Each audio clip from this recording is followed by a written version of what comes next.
Muy buenas noches, amables televidentes, bienvenidos a la hora 22. Cualquier presentador de televisión, cualquier comunicador e inclusive cualquier periodista en República Dominicana que tenga la oportunidad de recibir a un invitado que se llame Miguel Guerrero, verdaderamente tiene un privilegio para ese programa y hoy yo soy privilegiado. Buenas noches, Miguel. Buenas noches, gracias por esa presentación. Que es cierta, Bueno. ni más ni menos, es cierta y la siento. Eso Bueno, te quería algo decir. consigue uno a lo largo de casi 60 años de ejercicio, ¿no? Ya. Pues yo comencé a trabajar periodismo muy temprano, estando todavía en la universidad, comenzando en la universidad. Mi primer trabajo como periodista fue una columna de ajedrez. Pues yo jugaba entonces ajedrez, jugaban bien ajedrez, era de la élite ajedrecística. Y era muy fácil en esa época ser de la élite en ajedrez porque éramos muy pocos los que lo jugábamos, a cierto nivel. Hoy en día es muy difícil porque hoy en día se juega realmente de ajedrez aquí. Y es curioso el hecho de que siempre se ha creído que alrededor de ese juego es como está la élite intelectual dominicana y la gente rica, porque es un juego de élite. Bueno, pero es un juego barato porque solamente se necesitan los trebejos, una mesa, que puede ser cualquiera, y un tablero, y un contrincante, por supuesto. Pero hoy en día se está jugando un ajedrez de mucha calidad. Incluso nosotros ahora, yo soy asesor honorífico de la Federación Dominicana de Ajedrez. Y recientemente, el año pasado, para la temporada ciclónica en julio, se celebró aquí el primer clásico internacional de ajedrez Pedro Enrique Ureña in memoriam, patrocinado por la Universidad Pedro Enrique Ureña, de la que yo soy director del Foro de Estudios Sociales de esa universidad. Y ese evento se hizo en el marco del Foro de Estudios Sociales porque el ajedrez es una actividad intelectual porque se estudia, ¿no? Y se estudia permanentemente porque cada día se renueva la actividad y hay que estar al tanto, hay que estar al día en la teoría y en la práctica porque se pierde la visión rápida si tú dejas de jugar. Y para jugar bien ajedrez hay que estar en buenas condiciones físicas porque es un juego muy agotador. Ya los partidos son más rápidos y menos tiempo, pero cuando yo lo jugaba y lo practicaba seriamente, el ajedrez consistía, por ejemplo, las primeras 40 movimientos de cada persona tenían que hacerse en 2 horas. Si pasaba ese tiempo, si tú no cumplías las 40 jugadas en tus 2 horas de juego, porque existe un reloj que tiene 2 manecillas. Cuando tú estás pensando, tu manecilla se mueve y la de él se para, la del contrario. Cuando tú juegas, aprieta tu reloj, separa tu reloj y comienza a marcar el tiempo. Es decir, que el reloj no marca, por ejemplo, el tiempo en que yo no me toca jugar, es decir, que yo no pienso, sino Correcto. En lo que le toca jugar a él. Y a veces que una partida comenzaba un lunes y podía terminar al día siguiente en hora de la noche, porque si no se había completado la partida se suspendía, se anotaba la posición y al día siguiente tú marcabas una jugada secreta, se sellaba y al día siguiente cuando te volvía al tablero se abría el sobre y se jugaba la partida y a veces hay partidas que han durado 100 y pico de movimientos. ¿Y por qué, siendo yo niño, recuerdo Bobby Fischer, Kasparov, Karpov, Así es. Que esas partidas mundiales, como bien dices, duraban mucho tiempo? Ahora se ha reducido, indicas el tiempo, ya no hay tampoco esos renombres, entiendo que no los hay, que llamaban tanto la atención como antaño. ¿Es así o no? Bueno, lo que pasa es que el Fischer, Kasparov y Karpov más que Kasparov, surgieron en una época muy intensa de la Guerra Fría. Y las partidas, cuando se iban a los campeonatos mundiales, esos torneos eran una modalidad de confrontación dentro de la Guerra Fría. Y por eso pero hoy el ajedrez se juega con la misma intensidad y la misma calidad. Y hay países pequeños, el campeón del mundo ahora es un noruego. Y tiene un nivel de juego, de elo, como se le llama, la clasificación, como el rating. más alto de lo que lo tuvo Fischer alguna vez. O sea que él pudo haber batido a Fischer. Bueno, pudo, pero no pudieron jugar y es muy difícil decirlo. Pero son jugadores a ese nivel, cualquiera puede derrotar a cualquiera, aunque es muy difícil, ¿no? Porque el hecho de que Fischer le ganara, por ejemplo, a Karpov, le ganara a Taimanov, le ganara incluso a Smirnov y le ganara a todos esos grandes, a Petrosian, antes que fue el largo recorrido para llegar al campeonato mundial y vencer a los... Él venció todo el sistema soviético del ajedrez. Y él denunció una práctica que en su época se consideraba, era mañosa, como decimos nosotros ahora. Por ejemplo, por la forma de clasificación, a los torneos finales donde se decidía el campeonato iban más rusos que ningún otro. Entonces, los rusos, cuando llegaba un momento en el torneo y se daban cuenta de que uno de ellos tenía más posibilidades de ganarle a Occidente, a los jugadores de Occidente, bueno, se combinaban entre ellos y perdían y se hacían tablas. Es decir, todo eso se puede en ajedrez. ¿Y Capablanca a qué nivel llegó? Bueno, Capablanca fue campeón mundial. Fue campeón mundial en los años 20, entre el 19 y los años 20 del siglo pasado. José Raúl Capablanca y perdió el título de un ruso que se llamaba Alejandro Alekhine, que estaba considerado como uno de los grandes jugadores de todos los tiempos. Capablanca lo era también. Ya. Bien, interesante, Miguel, esto que ha surgido de imprevisto, este tema, pero verdaderamente no había escuchado de ti tocar con esa amplitud el tema del ajedrez que empezó por tu predilección y tu destreza. Bueno, nosotros siempre hemos creído y hemos hecho esfuerzos y no se ha podido. La federación ahora ha hecho muchos esfuerzos. Ya yo no soy un jugador activo de ajedrez. Yo sigo practicando el ajedrez solo en mi casa, con la computadora, pero no contra máquinas, sino contra personas. Porque tú puedes jugar, hay plataformas que tú entras y juegas con gente de Noruega, de Suecia, de Argentina, del que aparezca. Y me mantengo porque es un entretenimiento y además para mantener activo el cerebro y eludir, porque dicen que es una forma de evitar el Alzheimer a mi edad, ¿no? Yo sigo leyendo y sigo trabajando intensamente, entonces mi cerebro está permanentemente activo. Y eso es importante. Pero nosotros hemos tratado, yo he sido un promotor, pero desde un nivel que no ha podido llegar a las alturas de decisión. Yo siempre he sido un creyente de que el ajedrez debería ser una disciplina en el sistema escolar a todos los niveles. ¿Lo has planteado en algún momento de manera formal? Sí, pero no de manera formal mía, pero no oficial. La federación está en eso y no sé cuál ha sido el resultado. Lo que pasa es que los ministros que nombran en deporte son gente que tienen una visión del deporte, que el deporte de cancha, ¿no? El deporte del béisbol, el basquetbol, el voleibol.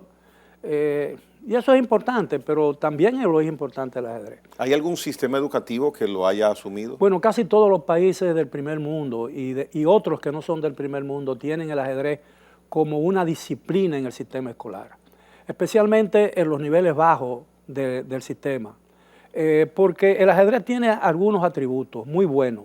Por ejemplo, disciplina, enseña a los niños a meditar bien, a concentrarse en el trabajo, lo enseña que hay muchas maneras, entiende, cuando tú comienzas a entender bien el ajedrez, también entiende que hay muchos caminos donde tú puedes llegar, es decir, no todos los caminos conducen a Roma. Y entonces también, aparte de que lo disciplina, obliga al estudiante a concentrarse, lo disciplina, pero además le ayuda a encontrar la solución por sí mismo, porque cuando tú estás frente al tablero, nadie te puede ayudar. Tú estás frente a un adversario que está tratando de vencerte, y entonces tú tratas y el ajedrez te pone ante muchos dilemas, y te ofrece muchísimas opciones, y tú puedes ganar de diferentes maneras. Además, el ajedrez define la personalidad de un individuo. Cuando tú llegas a un cierto nivel de calidad en la práctica del ajedrez, tú te das cuenta, puedes definir el temperamento y la personalidad del individuo, es decir, el tipo de variante que coge, la apertura en que se decide. si es un individuo agresivo en el juego, tú conoces el carácter de una persona, y si conoces y te identifica y logra descifrar el carácter de una persona, tú siempre tienes una ventaja, tienes cierto tipo de ventaja sobre él, porque tienes la oportunidad de obligarlo a jugar fuera de su confort, fuera de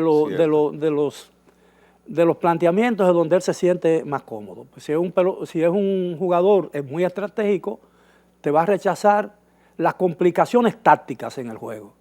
Si es un jugador agresivo que le gusta la brillantez y le gusta ganar impulsivamente, ataca, tú entiendes, opta por un juego más estratégico, que es más tranquilo, y lo va llevando, lo va conduciendo. Entonces, yo creo que es sumamente importante. Nosotros hemos perdido como nación, hemos perdido mucho tiempo en crear. Yo no estoy diciendo que el ajedrez sea un tema que si te quemaste en el ajedrez, no puede pasar de curso.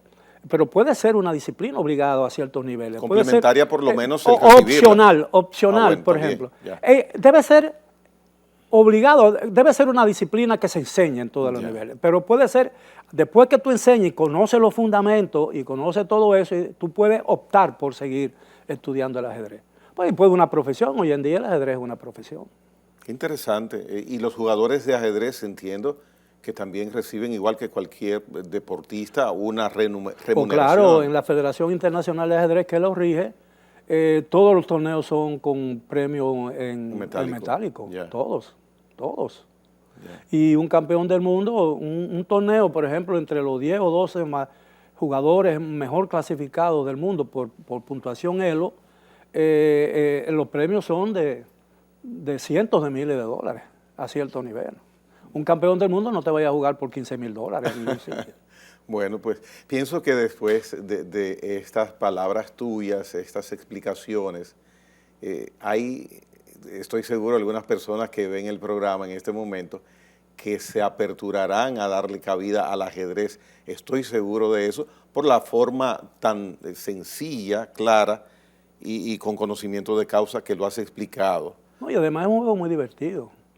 Es un juego muy divertido, es un juego muy intenso, y cuando tú lo juegas profesionalmente y lo juego ahí, es un juego que angustia, ¿no?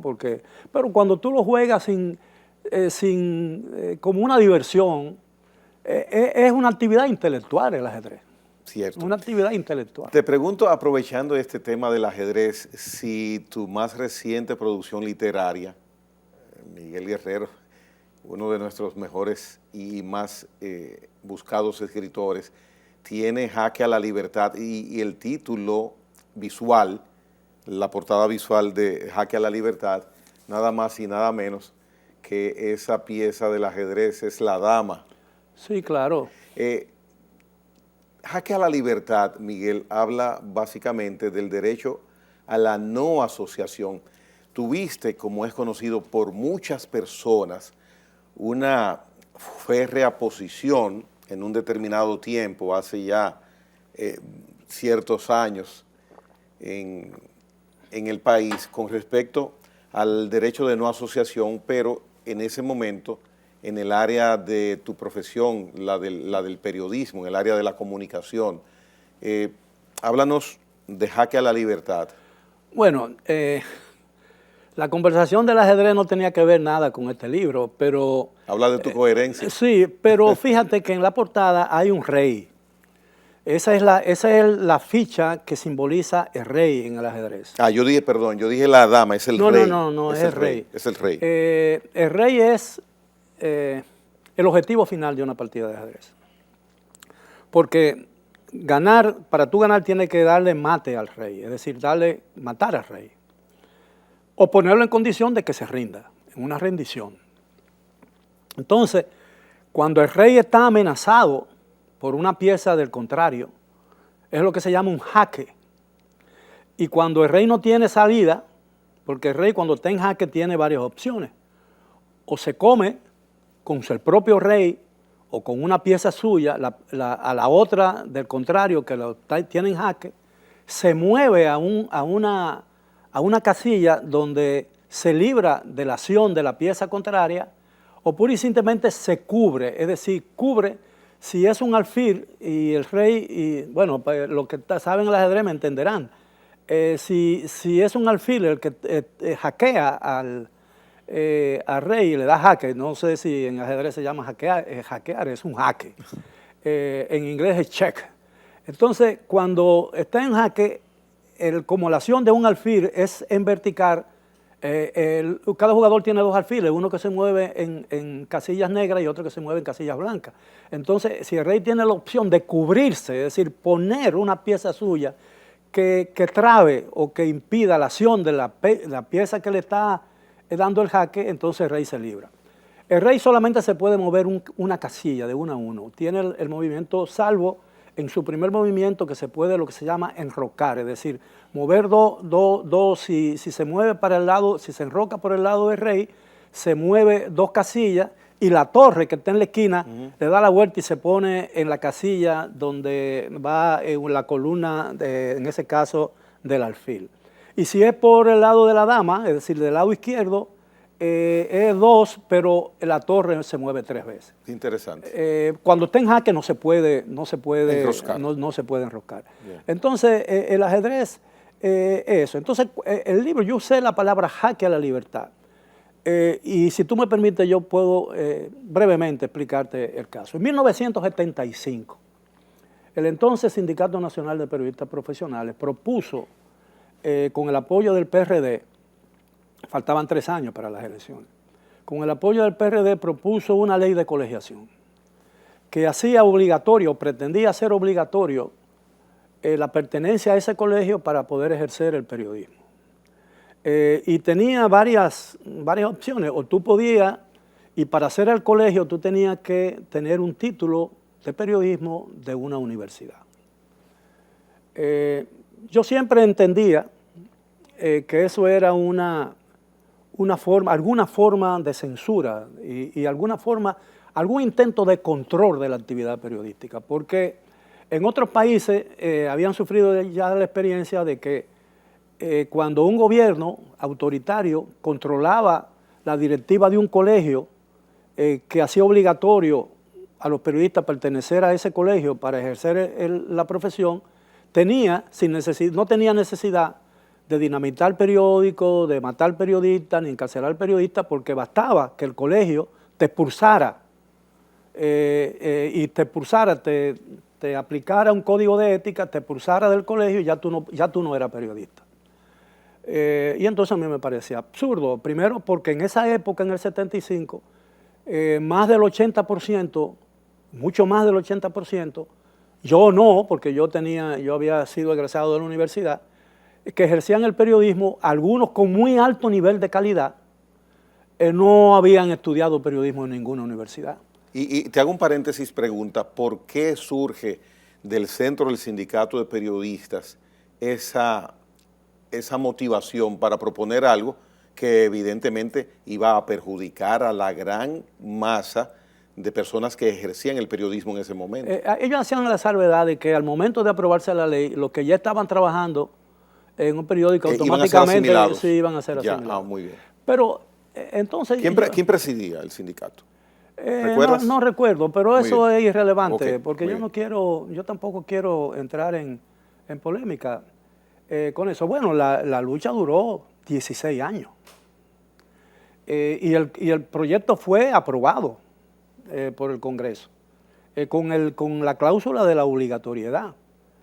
Yo era de los pocos periodistas que estaba en contra de ese proyecto. Todos los periodistas activos estaban, algunos a sabiendas, otros porque no querían complicaciones y todo eso, pero naturalmente los dueños de periódicos estaban en contra de eso porque era una barbaridad, porque le negaba el derecho a designar periodistas. Tenían que ser colegios que no podían, si un dueño de periódico quería nombrar en su medio a un periodista, tenía que estar colegiado. Entonces eso era una forma muy absurda de ejercer el periodismo y muy peligrosa para mí.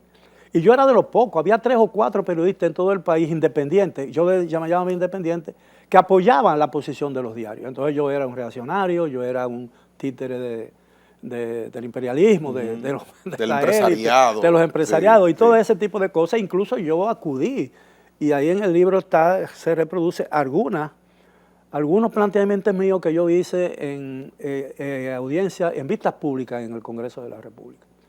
Una de las cosas que yo creía que era discriminatorio era que la mayoría, como te decía, más del 80% de los periodistas que ejercían activos entonces en el periodismo, no tenían un título universitario y sin embargo eran tremendos periodistas con una calidad enorme de periodismo.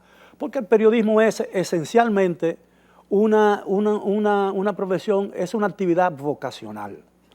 Es como la poesía y el escritor. Es decir, bueno, yo soy graduado de poeta. ¿Qué universidad puede graduar poeta?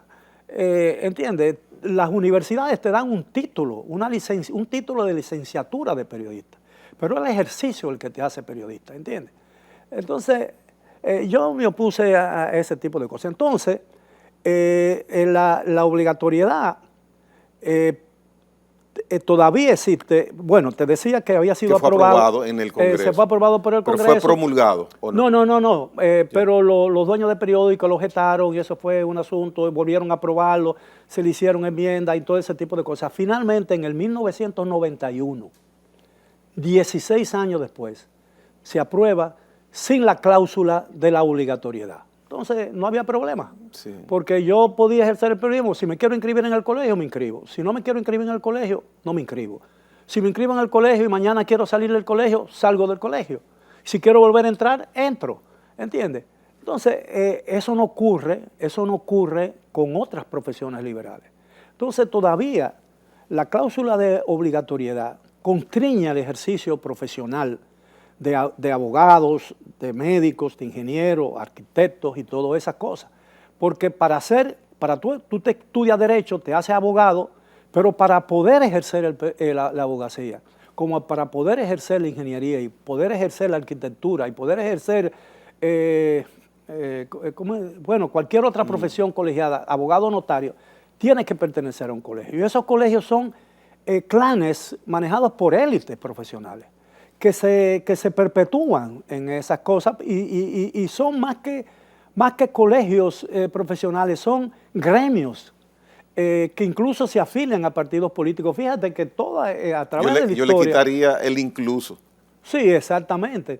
Fíjate que en todas esas elecciones, incluso hasta en las universidades, hasta en la universidad pública, la Universidad Autónoma de Santo Domingo, que es mi alma mater, es decir, se escogen las autoridades por popularidad, no por méritos académicos, aunque todas las autoridades tienen méritos suficientes. Yo no quiero decir que no tengan mérito, pero no se escogen por sus méritos académicos, se escogen por popularidad. Entonces tú vas en una época de elección de un decano o del rector de la universidad, tú vas en tu vehículo y te pasa una guagua y hay un letrero atrás con la figura de un candidato, de un profesor, proponiéndose como rector de la Universidad Autónoma de Santo Domingo.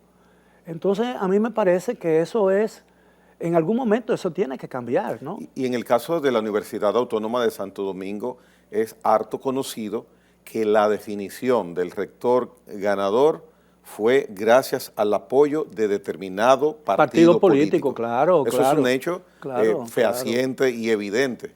Y además el rector, por el carácter estatal de la universidad, es un funcionario público. El rector es un funcionario público. El rector tiene una de las placas más bajas que tiene y creo que tiene guardaespaldas designado por obligatoriedad, porque la universidad también, ya no tanto como en la época mía, pero es un puesto muy, porque allí en la universidad se dicen muchas cosas y se hacen muchas cosas. Digo, no malas, quiero decir que se hacían. Yo era muy activo, yo pertenecía a Fragua. Pensamiento y acción fundidos en armas contra la injusticia era el emblema y yo llegué a ser delegado estudiantil por Fragua en la Facultad de Humanidades de la universidad. Pero ya se ha ido perdiendo el idealismo en ese sentido en los liceos, en la misma universidad. Ya esos grupos han reducido su presencia. La utopía falleció hace mucho tiempo porque la ideología, el comunismo fue la gran mentira del siglo pasado y todavía lo sigue siendo. Y los resultados los vemos.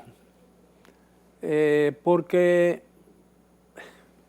qué sé yo, una ideología que niega el derecho, cuestiones naturales del ser humano. Yo leía una vez que un teórico de la democracia, ¿no? Un teórico decía, para refutar toda esa teoría marxista y todo ese tipo de cosas, decía, coloca el instinto de la propiedad. El comunismo niega la propiedad privada, que dice que es un vicio del sistema capitalista, que es la base de la explotación del hombre por el hombre. Pero tú pones a dos niños en una cuna de meses, de un año, cuando todavía no se les ha desarrollado la memoria y tienen un poder, solamente identifican a sus padres por el trato, ¿verdad? Y tú le pones en una cuna, lo tiras en el suelo y le pones dos juguetes. Y vas y abre la nevera y te toma un vaso de agua. Cuando vuelve se están peleando por el juguete. Se están peleando por el juguete. El instinto de propiedad del individuo. ¿Cuál es el símbolo de la propiedad? De lo que todos los hombres y mujeres, toda la gente en el mundo quiere antes que nada. Una vivienda, que es el principio de propiedad, es lo más sagrado que hay. Y es lo que es una de las metas que desgraciadamente una enorme cantidad de gente no consigue a lo largo de toda su vida. Miguel, la Constitución Dominicana habla del derecho de no asociación o la obligatoriedad de asociación. No, pero eso queda implícito. El derecho de asociación implica necesariamente el derecho a no asociarse. Y ese es el subtítulo del libro, precisamente. Porque tengo yo, para ejercer la profesión por la que yo me preparé para vivir del ejercicio de esa práctica, tengo que inscribirme en una asociación para poder hacer lo que yo sé hacer. Si mañana, figúrate que mañana obliguen a una gente a pertenecer a un partido político para ejercer el derecho al voto. ¿No te parece absurdo? Evidentemente. Y si un día aceptamos eso, va a llegar un momento que la segunda fase va a ser pertenecer al partido de gobierno para poder ejercer el voto. Nadie me puede obligar a mí a pertenecer como ciudadano libre, a pertenecer a un sitio donde yo no quiero estar. Es decir, y por eso el subtítulo es el derecho de no asociación. Es decir, la Constitución de la República me permite a mí o me concede a mí el derecho de tránsito. ¿No es cierto? Correcto. El derecho de tránsito, pero eso no me impide quedarme en casa. ¿Entiendes? El derecho a la libre circulación está establecido como un derecho en la Constitución de la República y en todas las constituciones liberales que existen. Pero el hecho de que yo tenga la libertad de circulación no me impide quedarme en casa. No sé si le doy un sentido. Sí, se entiende. Y mira, Miguel, escuchándote, mirándote y observándote, se me ocurre hacerte, quizás fuera del conversatorio normal que estamos teniendo y el tema, la siguiente pregunta. Un joven en la década de los 70, de los 80, que decidiera dedicarse a la carrera del periodismo, tenía forjado una intención. ¿Por qué ser periodista? Un joven hoy día, 2020, 2023, cuando piensa que quiere ser periodista, ¿será el mismo criterio, el mismo objetivo que tendrá junto a ese joven de hace 30, 40 años en República Dominicana? Bueno, eso es una pregunta difícil. Yo no quiero incurrir en interpretaciones que puedan parecer prejuiciosas. Antes había periodistas de muy buena formación. Hoy todavía hay buenos periodistas de buena formación. Naturalmente, hoy se practica un periodismo totalmente diferente a como se practicaba cuando yo ejercía el periodismo diario. Yo sigo ejerciendo el periodismo, pero yo no hago periodismo informativo. Yo desde hace mucho tiempo lo que hago es un periodismo de opinión. Entonces yo no tengo que ser objetivo. Porque si yo hago un periodismo de opinión, yo estoy opinando a favor o en contra de algo, que son mis convicciones, ¿no? Entonces, pues, yo lo que no puedo hacer es neutral, porque yo no puedo ser neutral ante la injusticia, ni ante la calamidad, ni la desigualdad humana. Eso es totalmente diferente. El periodismo informativo sí Tiene que debería ser lo más neutral posible, o neutral, existe no. periodismo neutral. La informativo. neutralidad, eso tiene otra connotación que puede ser objeto de una larga discusión. Sí, me imagino. Pero yo lo que quiero decir es que el periodismo informativo tiene que ser un periodismo centrado en los hechos. Los hechos son fríos, los hechos a veces son hasta dolorosos, porque tú tienes que, si tú un maltrato a una persona, si tú evitar los adjetivos que te puedan contaminar una libre y nítida y limpia narración de un hecho, para que el lector o el oyente se forme su propio juicio sobre. Yo no contamino el pensar de la otra gente. Cuando yo escribo, yo no pretendo que la gente piense igual que yo. Yo detestaría que mis artículos o las cosas que yo hago en el periodismo obliguen a la gente a pensar igual que yo. No, yo no. ¿Y qué se busca en tu caso? No, yo lo que quiero, porque hay un poema de Juana de Barbarú que decía, si mal no recuerdo ahora, canto como canta el ave, como las ramas se agitan, como las fuentes murmuran, como las aguas suspiran, que yo al cantar solo cumplo la condición de mi vida. Yo cumplo la condición de mi vida cuando escribo. Y cuando escribo es porque siento el deseo terrible, incontrolable de decir algo. ¿Tú escribes por ser periodista? No, yo escribo porque tengo necesidad de hacerlo. ¿En tu calidad de periodista? Bueno, es que eres periodista, por eso yo pregunto. Llegué, yo me hice... eres, perdón Miguel, tú influencias a personas aún ya formados en el periodismo, y qué decir de quien va empezando con lo que tú puedas decir, por eso te lo pregunto. Yo llegué al periodismo porque desde muy temprano me di cuenta de que eso era donde yo me podía realizar a mí mismo. Yo me descubrí en el periodismo.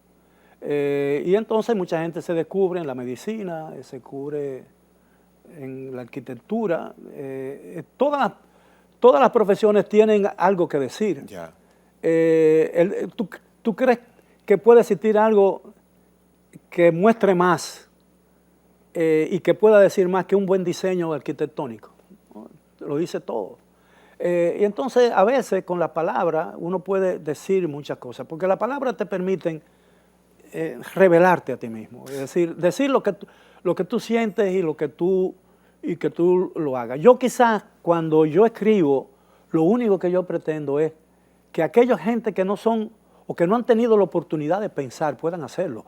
Es decir, eso es lo que yo pretendo en un artículo. Yo escribo diario, yo estoy escribiendo diario, una columna diaria, todos los días, desde 1977, perdón, todos los días. Sí, sí.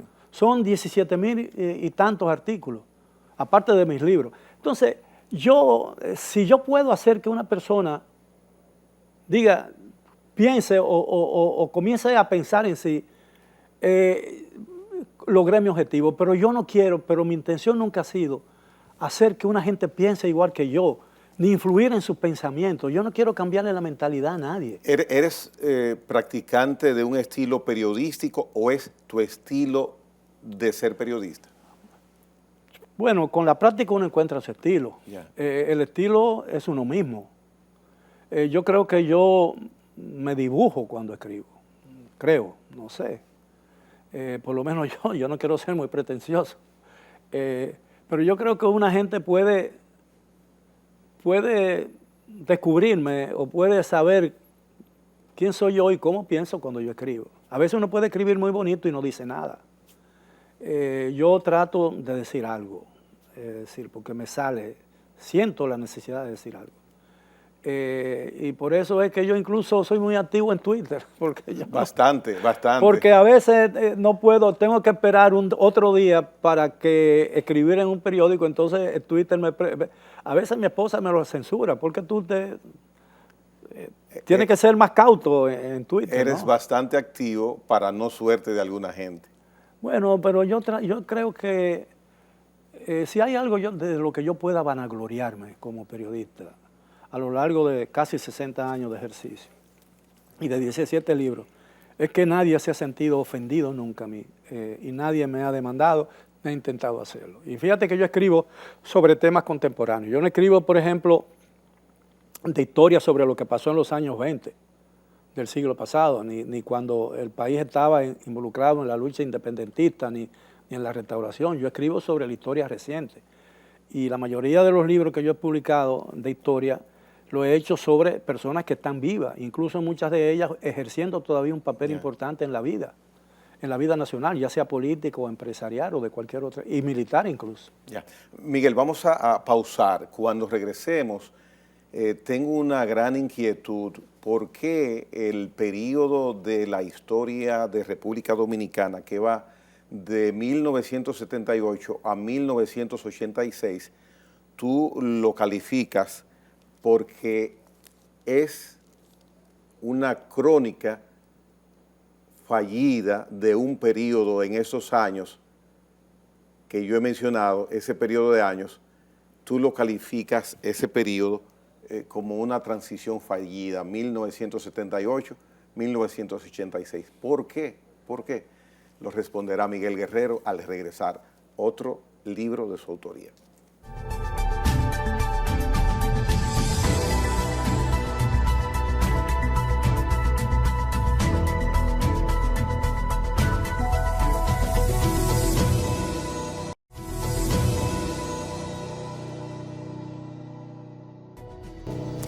Miguel Guerrero, se puede decir, entre otras cosas, que calificar de que desde 1978 hasta 1986, ese espacio de tiempo, calificarlo de transición fallida, es riesgoso porque hay que tener mucho sustento para decirlo, porque podrías tener personas que enfrenten esa observación tuya sintetizado por razones de tiempo, y podríamos hacer 3 programas sobre ese tema. ¿Por qué ese periodo, a tu entender, periodístico e histórico es fallido y lo calificas de transición? Bueno, porque como en los años que antecedieron ocurrieron entre 1961 y 1978, cuando el PRD vuelve al poder, porque había ganado las elecciones del 62, pero solamente duró 7 meses, porque fue una democracia abortada por el golpe de Estado de septiembre 25 de 1963. Entonces, entre 1961, vamos a poner del 62 al 78, transcurrieron esos 16 años, donde hubo mucha inestabilidad política en el país, acabando todavía la herencia de una dictadura de 31 años pesaba, tenía una fuerza muy poderosa en la vida, en la dinámica social y política y económica dominicana. Había todavía la herencia autoritaria de la dictadura, todavía pesaba y dominaba la escena política y el quehacer político dominicano. Entonces, después vinieron los 12 años de Balaguer, que le tocó gobernar bajo circunstancias muy difíciles porque estaba el mundo en medio de una guerra fría. Y había el triunfo de la Revolución Cubana, trajo a esta parte del mundo los momentos más angustiosos de esa Guerra Fría, porque en octubre del 62, si bien tú recuerdas, el mundo estuvo a punto de un holocausto, cuando Nikita Khrushchev, que era entonces secretario general y líder de la Unión Soviética, colocó armas atómicas frente a la costa de Estados Unidos en Cuba, y entonces el mundo vivió momentos verdaderamente angustiosos. Entonces Balaguer le tocó gobernar esos 12 años, y no es una justificación de Balaguer, bajo las condiciones muy difíciles que imponían esas circunstancias. Entonces, naturalmente mucha gente perdió la vida porque en las confrontaciones propias de una guerra fría entre este y oeste se dieron también en el universo nacional. Aquí había mucho, la izquierda se dividió, muchos partidos de izquierda seguían las directrices de la Unión Soviética, otros la dirección de China. Incluso esos grupos difíciles y antagónicos libraron una guerra casi civil aquí entre ellos y hubo muchas muertes y atentados entre ellos mismos. Entonces, naturalmente el gobierno reprimía a la izquierda y reprimía la oposición. Entonces, en el 78 al país se le dio la oportunidad finalmente de moverse hacia una democracia. La democracia es un hábito. La democracia no se da y los respetos humanos no se dan y las libertades no se dan mediante una ley o un decreto. Una ley, tú dices, se respetan los derechos humanos. Bueno, no. Eso es una afición. La democracia es un hábito, una costumbre. Es decir, que se alcanza, por ejemplo, cuando las cosas son ya normales. Es decir, una vía no entre, tú no entras. Para decirte una cosa, sí. No estaciones, tú no estacionas. Y no estacionas no porque haya un policía vigilando. Tú no necesitas un policía que vigile para tú estacionarte en un sitio donde dice no estaciones. Tú no preguntas por qué no me puedo estacionar, pura y simplemente, ¿entiendes? Es un hábito. La democracia es un hábito. No se compra. No, que se adquiere con la costumbre. Tú aprendes a respetar la ley, a respetar la norma, aprendes a respetar el derecho del otro, de tu vecino, etcétera, etcétera. Es un hábito. Estados Unidos todavía en los años 60 del siglo pasado, a los negros el Ku Klux Klan los colgaba de un árbol por ser negro, ¿entiendes? Entonces es un hábito, esas cosas han cambiado. Entonces en 1978 le dio al país la posibilidad de romper con ese pasado. Ahí empieza la transición. Sí, una transición democrática, ¿no? Ya. El partido del PRD era aliado del Internacional Socialista, tenía vínculos muy estrechos con la socialdemocracia europea y con la izquierda de la concesión europea, no la concesión que se tiene en América Latina de la izquierda, que es una izquierda más marxista y más apegada a lo que fue la Unión Soviética y a lo que es China que lo que era otra. Entonces, las divisiones internas en el PRD se hicieron visibles muy prontamente. Y el libro lo narra. Y eso fue diezmando la estructura interna del PRD y se dividió el PRD. Eso se dio cuenta, Antonia Guzmán fue una víctima de esa división. Incluso todavía no se ha aclarado bien, pero existe la versión de que él temía represalias familiares de su propio partido. Y las elecciones del 82 fueron muy violentas a lo interno del PRD. Y en el 86 Balaguer volvió producto de esa división. Entonces, ¿cuál fue el objetivo de la transición? Pasar de un régimen autoritario, como lo era, una democracia autoritaria, o como tú lo quieras llamar, de Balaguer, de 12 años de Balaguer, que traía consigo también la herencia de sus años con la dictadura de Trujillo, y a una democracia más o menos moderna que nos acercara, que los dominicanos pudiéramos salir del ostracismo en que vivíamos dentro de nuestro propio territorio.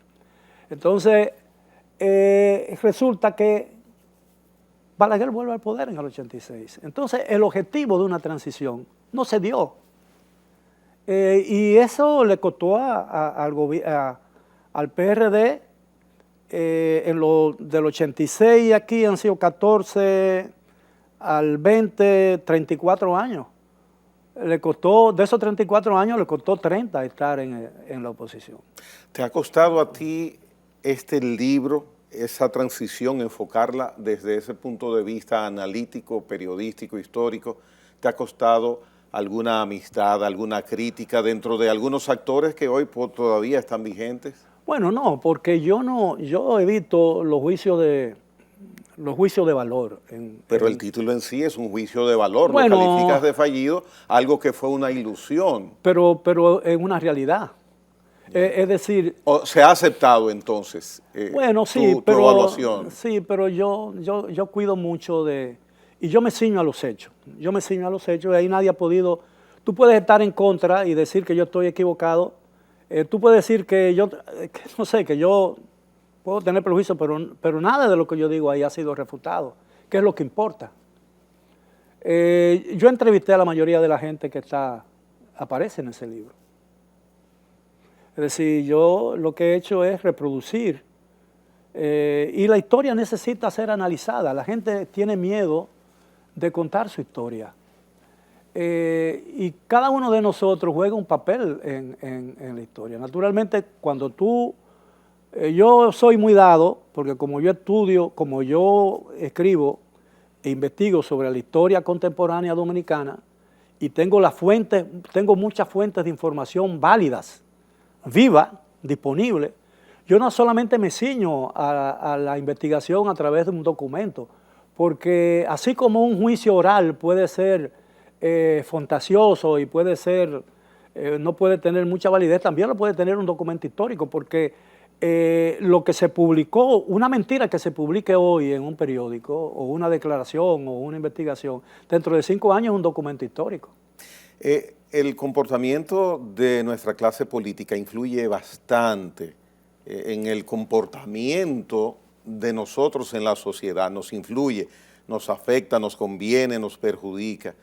¿Cómo evalúas tú, Miguel, el camino que vamos llevando, que es determinado básicamente por la clase política? Bueno, mira, negar que el país ha avanzado es una necedad y no tiene ningún sentido hacerlo. Tú puedes decir que no hemos llegado donde pudimos haber llegado, eso es cierto. Pero cuando tú comienzas un camino, sabes que hay muchas metas, que algunas pueden ser alcanzadas y otras no se pueden ser alcanzadas. En la democracia, como la vivimos, no es el resultado de nadie en particular. Es una acumulación de aportes de todas las clases políticas y de todos los gobiernos y todo el liderazgo que ha ejercido en algún momento el poder en la República Dominicana. Hemos tenido gobiernos malos, hemos tenido gobiernos muy malos, hemos tenido gobiernos mediocres, hemos tenido gobiernos muy buenos, hemos tenido gobiernos buenos, hemos tenido gobiernos que ni fui ni fue, como dicen.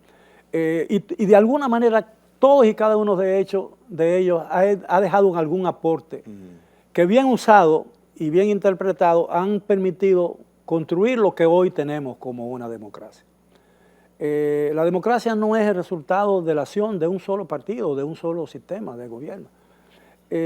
Probablemente cuando el gobierno actual termine, posiblemente o seguramente no podrá dejarle al país todo lo que quiso, le dejará muchas cosas que el público no quería o que el pueblo no quería, pero algo saldrá. Yo siempre he creído que en una democracia, como la vivimos, imperfecta, si tú quieres, con una práctica muy defectuosa, viciosa, todo eso es cierto, pero una democracia al fin, porque tenemos la oportunidad tú y yo aquí de hablar con absoluta libertad de pensamiento. Es decir, tú no tienes miedo de decir lo que tú piensas. Y esa es la primera gran conquista de una democracia, ¿no? Porque si eso no se da, no se da lo otro. No se da ninguna otra cosa. Entonces, yo creo que en este país no ha habido, desde que surgimos a la democracia, con mucha dificultad. Y a pesar de que nuestros primeros pasos fueron muy atropellantes, fueron muy lentos, a veces recorrimos el camino equivocado, nos volvimos a equivocarnos y todo eso. Pero de alguna manera avanzamos. Y hoy estamos en mejor posición que lo que estábamos en cualquier otro momento en el siglo pasado.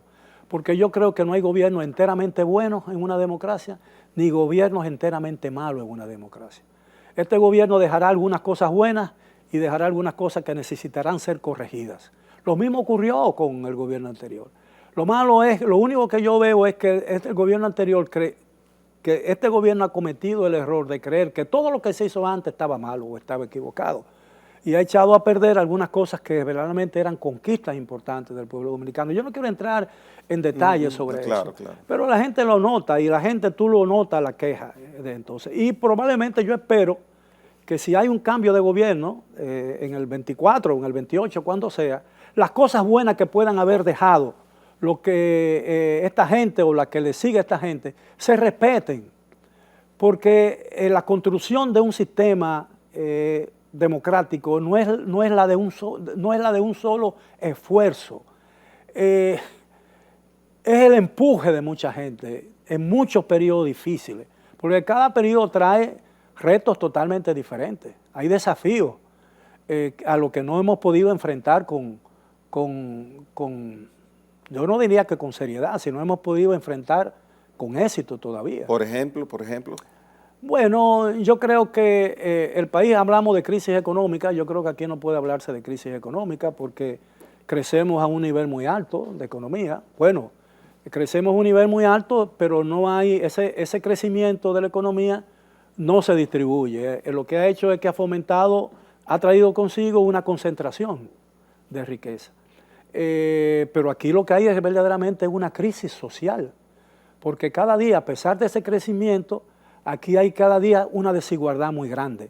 Y esa brecha desigual se ha ido expandiendo. Y entonces, desigualdad en el aspecto económico. En todos los aspectos hay marginalidad, las oportunidades no crecen en la medida en que crece la economía. Estoy diciendo la economía para todo el mundo. Todavía hay mucha gente que depende de la caridad estatal. Yo creo que aquí hablan de programas sociales, yo creo que aquí lo que se hacen es caridad pública. Y eso no ayuda a la gente a expandirse. Es decir, yo creo que un gobierno tiene que enseñarle a la gente que tú tienes algo ahí que vale mucho, que vale más que tú puedes vivir de lo que tú tienes dentro. Porque Dios me dio a mí la capacidad para escribir, creo yo, ¿no? No sé si hay, probablemente mucha gente pensará lo contrario. Pero hay otra gente que le dio visión, que le dio habilidad para hacer negocios donde mucha otra gente no lo veía. Entonces cada gente tiene una gracia. Entonces yo creo que vamos a explotar esa gracia. ¿Y cómo, Miguel? Porque eso es dándole la oportunidad. Porque Yeah. yo tuve una oportunidad. Yeah. Yo tuve una oportunidad. Cuando yo comencé a escribir diario, yo tuve una oportunidad porque un día doña María Ugarte, que era directora del Suplemento del Caribe, yo le decía a doña María, le entregaba 2 o 3 artículos, ella me la publicaba. Y un día ella me llamó y me dijo, Miguel, tú eres un escritor nato. No sé si es cierto. Me dice, tú deberías escribirme con más frecuencia. Y Orne me llamó, yo le mandé un artículo y ella lo publicó, le dijo a Orne que lo publicara, que no había espacio, pero que ese artículo caía mejor en la página diaria del periódico. Yo era corrector de estilo, jefe de la mesa de corrector de estilo, pero no era un redactor de artículos. Y entonces Orne lo leyó y me dijo, déjamelo aquí, al otro día lo vi publicado. Y entonces al día siguiente, cuando estaba publicado, yo contento, ¿no? Como a las 4 de la tarde, él me dijo, a las 5, cuando él se iba, me dice, no me he escrito tu artículo. Y yo me quedé asombrado. Y entonces yo dije, no escribe, se lo da a Lara. Lara era el jefe de taller. Y yo escribí rápidamente mi artículo, se lo dio y al otro día salió. La gran sorpresa de tu vida. Sí, entonces ahí salí y desde entonces estoy escribiendo. Estoy hablando de los años 77, 1977. Entonces, ¿no estás de acuerdo con las dádivas sociales? No, bueno, digo, yo no soy quien... O con una parte. Bueno, déjame decirte, yo quizás estoy siendo injusto aquí, porque para mí es muy cómodo criticar, por ejemplo, que el gobierno reparta comida a gente que no tiene comida. Desde mi posición es muy cómodo decir eso. Claro. Pero yo creo que si seguimos dándole comida a la gente, en lugar de enseñarlo a buscar su propia comida, no estamos creando una sociedad de empresarios. Yo creo que aquí se habla mucho de emprendedor y yo creo que ese es un nombre perfecto para estimular la calidad y la inteligencia de la gente. Buen artículo para ti, ese aspecto. Buen artículo para ti. Yo espero. Pensaré en ti y me recordaré cuando la mente se me cierre y no me salga un artículo. Gracias, Miguel Guerrero, por estar aquí en la hora 22. Espero se repita porque verdaderamente el dinero del que dispongo creo que no me alcanzaría para poder erogar el costo que vale compartir contigo una hora, porque vale mucho lo que dices, Miguel. Y como dije al inicio, te lo digo de verdad. No, déjame decirte que yo me siento muy bien hablar con gente inteligente, con gente que puede sacarme a mí algunas cosas que quizás otros no pueden sacarme. Es decir, yo me he sentido muy cómodo y esa comodidad y esa facilidad que tú me has brindado me ha permitido a mí expandirme, quizás más, explayarme más de lo que quizás el oyente o el televidente hubiera querido. Yo espero que nadie apague el televisor mientras yo hablo. No, en modo alguno, en modo alguno. Señores, tuvimos un regalo de haber compartido durante 55 minutos con Miguel Guerrero. Mañana otra entrega más de la hora 22. Hasta entonces.